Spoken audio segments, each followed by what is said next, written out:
Hi friends, please subscribe to Amravati Media and press the bell icon for more latest updates.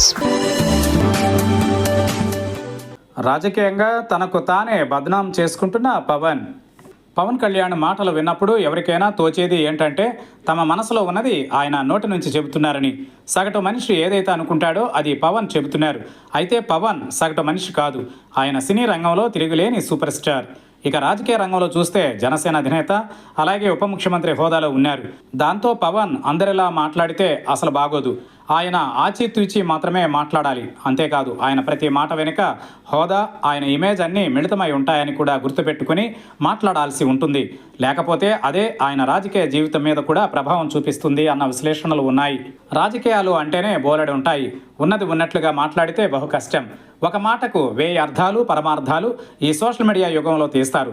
ఇక పవన్ కళ్యాణ్ తాజాగా కాకినాడలో జరిగిన మాటా మంతి కార్యక్రమంలో మాట్లాడుతూ చేసిన వ్యాఖ్యలైతే ప్రత్యర్థి పార్టీల సంగతి పక్కన పెడితే తటస్థులను, మేధావులను కూడా ఆలోచనలో పడేస్తున్నాయి. తాను హోంమంత్రిని కాను అంటూ ఆయన చేసిన వ్యాఖ్యలు అంత అవసరమా అన్న చర్చ కూడా వస్తోంది. అంతేకాదు ఆయనకు అక్కడికి ఆ పదవి మీద మోజు ఉన్నట్లుగా ప్రొజెక్షన్ ఇచ్చేవారు ఉన్నారు.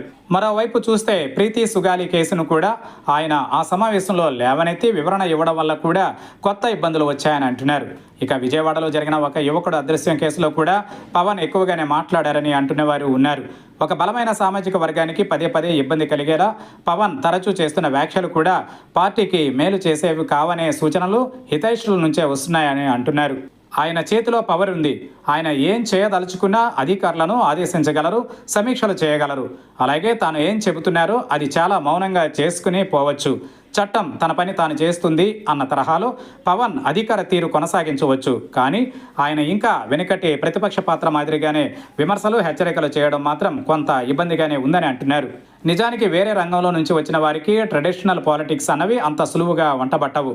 రాజకీయ నాయకుడు కావడానికి మళ్ళీ కొత్తగా పుట్టాలా అని ఎవరైనా ప్రశ్నించవచ్చు.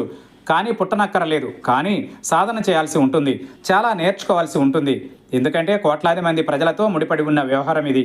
ఎంతో ఆశగా జనాలు చూస్తూ ఉంటారు. అధికారంలో ఉన్నవారైతే ఆకాశం అంత ఎత్తున నిలిచి ఉంటారు. మరి వారికి జనాలు అంతా ఒక సమూహంగా కనిపించవచ్చేమో, కానీ జనాలకు మాత్రం వారు స్పష్టంగా, ఖచ్చితంగా కనిపిస్తారు. వారి మాట తీరంతా కూడా జనాల కళ్ళల్లో, మెదడుతో పూర్తి స్థాయిలో రికార్డ్ అయి ఉంటుంది.